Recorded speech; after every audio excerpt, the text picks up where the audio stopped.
Di pertemuan-pertemuan sebelumnya, saya sudah mengajak Anda mulai dari awal, mulai dari kita menyepakati bahwa kewirausahaan sesuatu yang bisa diajarkan dan harus diajarkan. Lalu kita juga masuk kepada cash flow quadrant, lalu karakter apa yang harus Anda miliki untuk menjadi seorang entrepreneur, bagaimana mencari ide, bagaimana mengevaluasi ide. Di sesi-sesi selanjutnya, saya akan mengajak Anda untuk mulai membahas tahap per tahap lebih dalam mengenai menjadi seorang entrepreneur.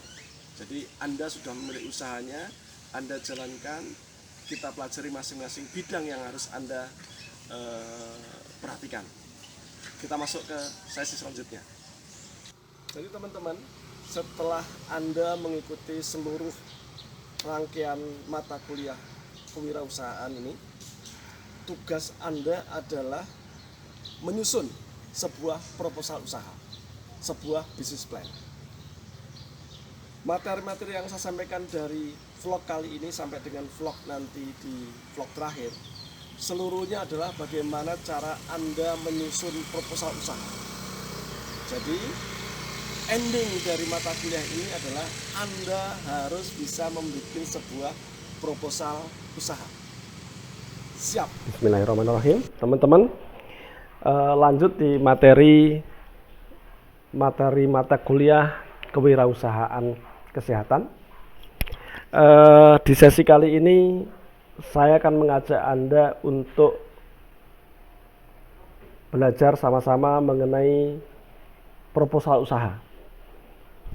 Jadi saya ulang bahwa nanti ujian akhir teman-teman bukan seperti ujian akhir yang teman-teman bayangkan, datang di kelas dan memberikan jawaban, tapi ujian akhir teman-teman berupa Anda harus membuat sebuah proposal usaha yang Anda tampilkan dalam sebuah format PowerPoint. Jadi dalam kondisi normal, tidak dalam kondisi pandemi COVID, biasanya Anda semua harus presentasi di depan kelas mengenai proposal usaha Anda. Di luar proposal itu, apa yang Anda presentasikan itu Anda tulis dalam sebuah makalah. Jadi Anda harus menyusun proposal usaha dalam dua format. Format yang pertama dalam format PowerPoint, format yang kedua dalam bentuk makalah. Anda harus perhatikan, kalau namanya format PowerPoint itu yang ditampilkan adalah poin-poinnya, bukan copy dari format Word. Ini agak lebar dari mata kuliah ini. Saya sangat sering menemukan teman-teman yang sidang skripsi di mana isi PowerPoint-nya adalah copy paste dari format Word. Bukan itu. Teman-teman harus tahu bahwa namanya juga PowerPoint. Yang ditampilkan adalah poin-poinnya saja. Anda jelaskan dalam bentuk lisan, oral. Akan tetapi, poin-poin yang ditampilkan dalam PowerPoint itu Anda jabarkan dalam makalah. Jadi, ujian akhir Anda membuat proposal usaha dalam format PowerPoint yang berisi poin-poinnya dan dalam format makalah yang isinya penjelasan dari PowerPoint itu. Makanya kalau sedang skripsi, yang Anda tampilkan di PowerPoint adalah poin-poin dari skripsi Anda. Nah, kalau ini adalah poin-poin dari makalah Anda. Jelas ya? Jadi saya tidak mau melihat PowerPoint Anda isinya copy paste dari Word Anda, dari makalah Anda, ya. Oke, jadi saya ulang, ujian akhir Anda adalah harus menyusun proposal usaha. Proposal usaha itu Anda tuangkan dalam PowerPoint yang isinya poin-poinnya dan Anda jelaskan lebih detail dalam makalahnya. Jelas ya? Oke. Nah, kenapa saya memberikan penekanan mengenai penyusunan proposal usaha? Teman-teman, saya bertemu dan saya menemukan begitu banyak kisah di sekeliling saya, banyak sekali orang yang merasa punya ide usaha tapi tidak bisa menuangkan dalam sebuah penyampaian yang terstruktur. Jadi ngomongnya hanya lisan saja. Sangat sering. Di mana biasanya ujung-ujungnya adalah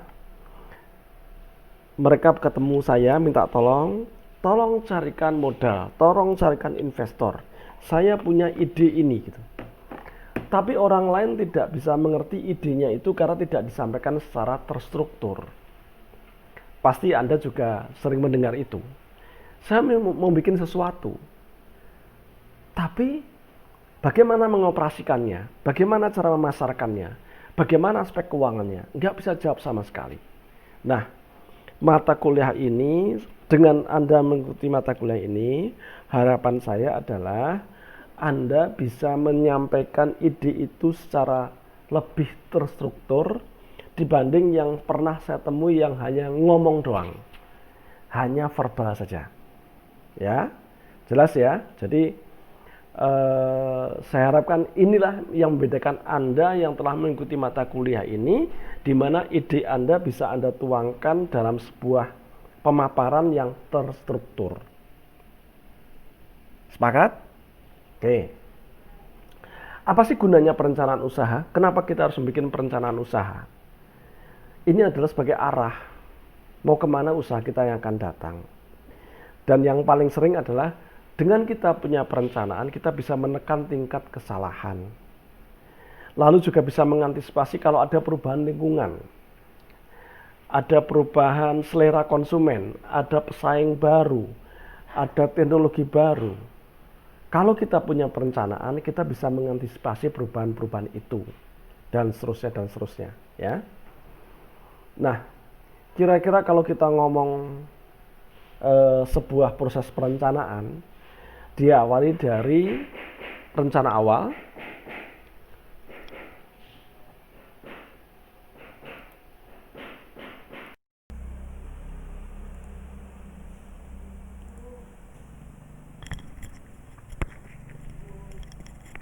jadi terkait dengan perencanaan usaha, ada satu siklus perencanaan usaha di mana semua diawali dari plannya, dari rencana, lalu Anda follow up, Anda tindak lanjuti, eksekusi, dan ada hasil. Pada saat Anda membuat perencanaan usaha itu, hasil yang Anda setting, Anda tentukan, ada sedikit alat bantu di mana hasil itu yang smart. Smart itu apa? Spesifik. Jadi katakanlah Anda bikin sebuah proses perencanaan usaha klinik. Anda bikin dalam sebuah time frame, kerangka waktu. Mulai kapan setting perencanaannya, mulai follow up-nya, mulai ada katakanlah Anda urus perizinannya, mulai cari lokasinya, lalu aksinya adalah mulai pelaksanaannya, lalu hasil dari klinik itu, result dari klinik itu Anda sampaikan dalam sebuah alat bantu berupa smart. Apa itu? Spesifik. Jadi misalkan di tahun pertama saya targetnya mendapatkan 100 pasien, jadi spesifik gitu ya, jelas gitu ngomongnya. Berikut adalah measurable, terukur. Jangan sampai Anda bikin target hasilnya tidak bisa diukur. Contoh, saya ingin buka klinik dengan target pasien banyak.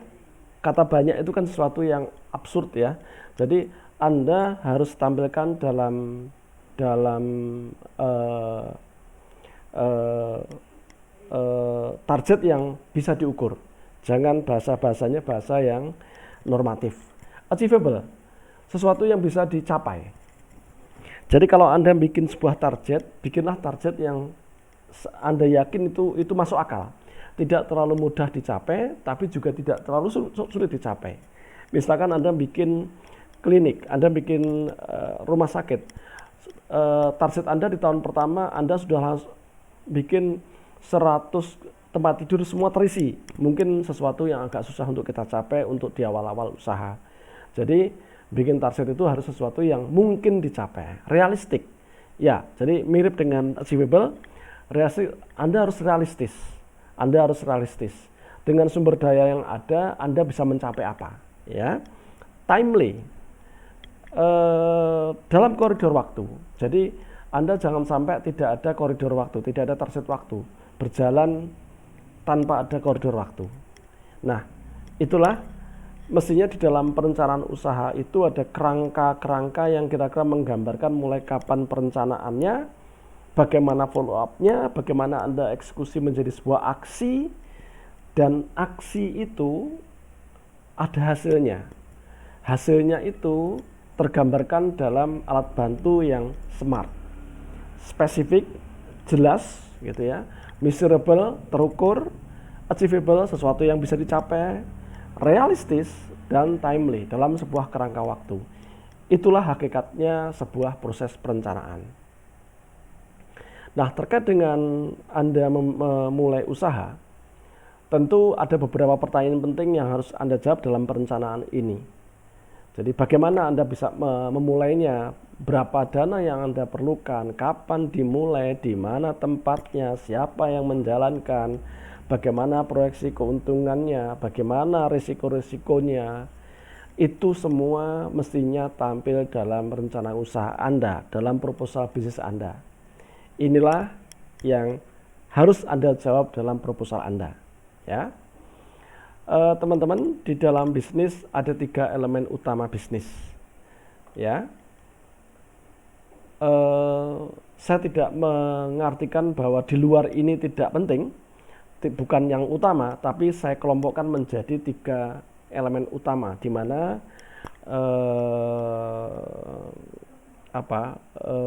fungsi-fungsi di bawah ini kita kelompokkan ke dalam 3 bidang utama ini. Apa itu? 1 operasional, 2 pemasaran, ketiga keuangan. 3 elemen utama ini akan saling bersinergi dan justru harus bersinergi agar bisnis Anda berhasil. Operasional yang luar biasa tanpa didukung pemasaran yang luar biasa juga tidak ada gunanya. Pemasaran yang luar biasa tapi operasionalnya tidak luar biasa juga tidak akan mendapatkan hasil maksimal. Operasi yang luar biasa, pemasaran yang luar biasa, tapi di administrasi dan keuangannya kacau balau, juga tidak maksimal. Jadi 3 elemen utama inilah yang harus bersinergi agar bisnis Anda bisa berhasil. Nah, kira-kira urutan apa yang Anda tampilkan dalam proposal usaha Anda? Ya, 1 executive summary. Lalu juga bisa dicampur dengan gambaran umum, dikombinasikan dengan gambaran umum perusahaan. Analisa lingkungan usaha, analisa produk, rencana pemasaran, rencana keuangan, rencana operasi, organisasi, kerangka waktu, dan bagaimana melakukan evaluasi dan kontrol. Ini yang nanti tampil di proposal Anda. Ya. Apa sih yang tampil di executive summary? Biasanya kalau Anda membaca sebuah proposal, sebenarnya hampir mirip dengan skripsi yang sering Anda baca, ada abstraksi. Jadi paling tidak di situ ada sebuah ringkasan kenapa Anda memilih bidang usaha itu. Lalu Anda berikan gambaran umum rencana usaha dan titik perhatian perencanaan usaha itu. Jadi kira-kira seperti itu. Lalu Anda bisa kombinasikan ataupun bisa dipisah mengenai gambaran umum perusahaan. Di situ Anda tampilkan informasi umum perusahaan ini, ya. Lalu kompetensi inti, core kompetensi, misalkan klinik ibu dan anak, misalkan. Nah, kompetensi usaha Anda bahwa klinik yang menangani masalah ibu-ibu yang hamil, ibu-ibu yang melahirkan, lalu pasca melahirkan ada vaksinasi segala macam. Kompetensi inti usaha Anda apa? Lalu aspek hukum jika ada. Misalnya perizinan-perizinannya Anda sampaikan bahwa klinik yang Anda bikin itu sudah ada izin-izin dari mana, itu bisa Anda tampilkan dalam gambaran umum perusahaan. Lalu layaknya sebuah bisnis, mestinya Anda sebagai pemilik, Anda sebagai pendiri juga ada visi misi. Anda ingat, visi adalah impian Anda yang Anda tuangkan dalam sebuah kalimat visi. Saya ingin menjadi klinik ibu dan anak nomor 1 se-Bojonggede misalkan. Jadi impian sebagai pemilik, impian pendiri, impian pemimpin usahanya tampil dalam visi misi tersebut, gitu ya. Lalu dalam proposal itu juga Anda berikan analisa lingkungan usaha. Dalam analisa lingkungan usaha yang paling mudah Anda bisa gunakan SWOT, ya. Strength, weakness, kekuatan, kelemahan, opportunity, threat, ancamannya, jadi peluang dan ancamannya. Jangan sampai Anda kebolak-balik. Saya ulang, jangan sampai Anda kebolak-balik. Kalau Anda bicara SWOT, ingat, kekuatan kelemahan itu timbul dari internal, sedangkan peluang dan ancaman timbul dari eksternal. Jadi kalau Anda bicara analisa kekuatan kelemahan harus dari dalam bisnis Anda sendiri. Tapi kalau bicara kekuatan peluang dan ancaman adalah kondisi-kondisi yang di luar usaha. Nah, di luar usaha, apa itu di luar usaha? Anda bisa belajar dari analisa lingkungan mikro dan makro. Anda bisa cari, mestinya di mata kuliah lain pernah diajarkan ini. Apa saja yang kira-kira mempengaruhi usaha Anda di luar usaha Anda, tapi bisa mempengaruhi, ya. Jadi apa saja di sana? Apakah pemasok Anda, ataukah pemerintah, ataukah masyarakat sekitarnya, atau apapun? Atau jangan-jangan lingkungan teknologi, lingkungan ekonomi, lingkungan hukum yang mempengaruhi? Itu Anda bikin analisa di sana. Lalu juga sangat menarik kalau Anda tampilkan juga analisa persaingan industri. Anda ingat, persaingan itu bisa timbul dari yang identik, juga bisa timbul dari yang substitusi. Ya, Anda tampilkan di dalam analisa lingkungan usaha ini. Jadi, kalau Anda punya ide, saya sudah ajarkan ada 4 analisa sebenarnya. Analisa sebelum Anda eksekusi, ada analisa kelayakan teknisnya, ada analisa pasarnya, ada analisa keuangannya, dan ada analisa persaingannya. Ya, oke. Jadi berikutnya mengenai produk, Anda juga informasikan mengenai produk yang Anda tawarkan. Jadi misalkan kalau Anda bicara pengen bikin usaha klinik, tentu produk-produknya adalah misalkan kontrol ibu kehamilan, lalu misalkan sampai dengan melahirkan, vaksinasinya. Nah, ini Anda tampilkan produk apa saja yang Anda tawarkan di usaha Anda, ya. Akan lebih bagus kalau juga Anda tampilkan nilai tambah dari produk Anda. Misalkan kalau di tempat lain kontrol kehamilan hanya manual, sedangkan di klinik Anda sudah menggunakan USG dengan sekian dimensi, misalkan. Jadi apa nilai tambah yang Anda berikan dibanding dengan kompetitor Anda? Melahirkan di klinik Anda diurus sekalian dengan akte kelahirannya misalkan. Itu contoh saja, contoh.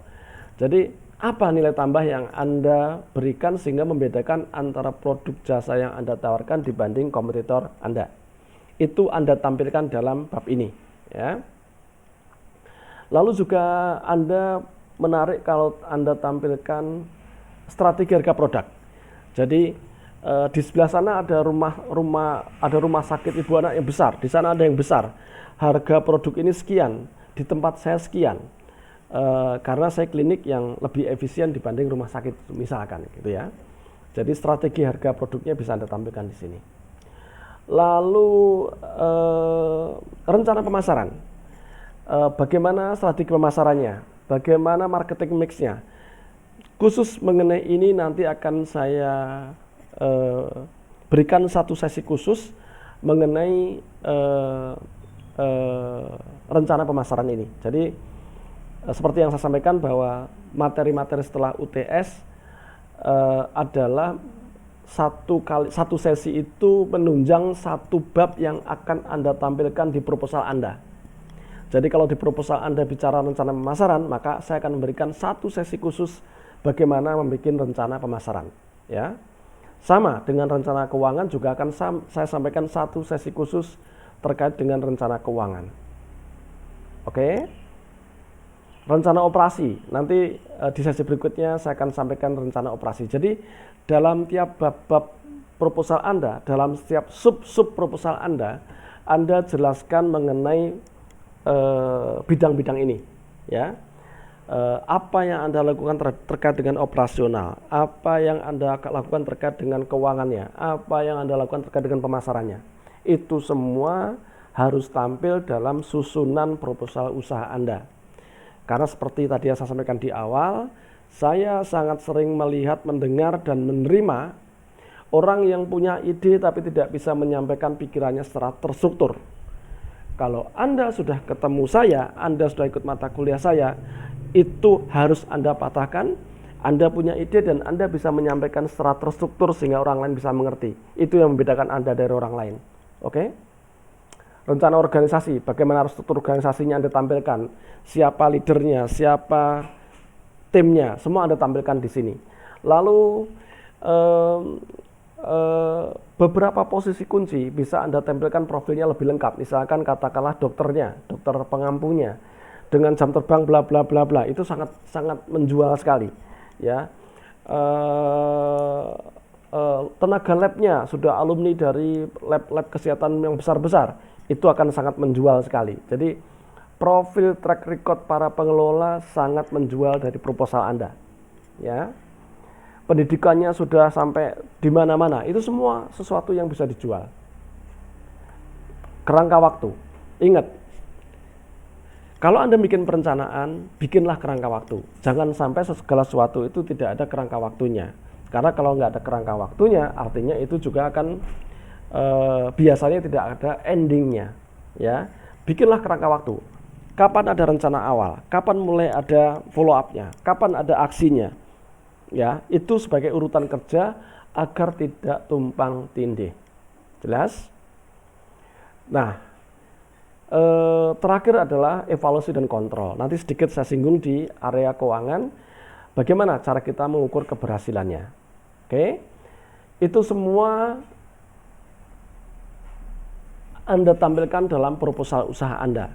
Memang sesi ini agak singkat karena penjabaran dari sub-sub ini adalah setiap sesi yang saya sampaikan di tahap-tahap selanjutnya. Dan di slide terakhir saya sampaikan satu quotes bahwa every winner has scars. Setiap pemenang itu pasti ada pengorbanannya. Kalau Anda tidak berani berkorban, tidak mungkin Anda menjadi pemenang. Saya tunggu di eksekusi usaha Anda. Wassalam.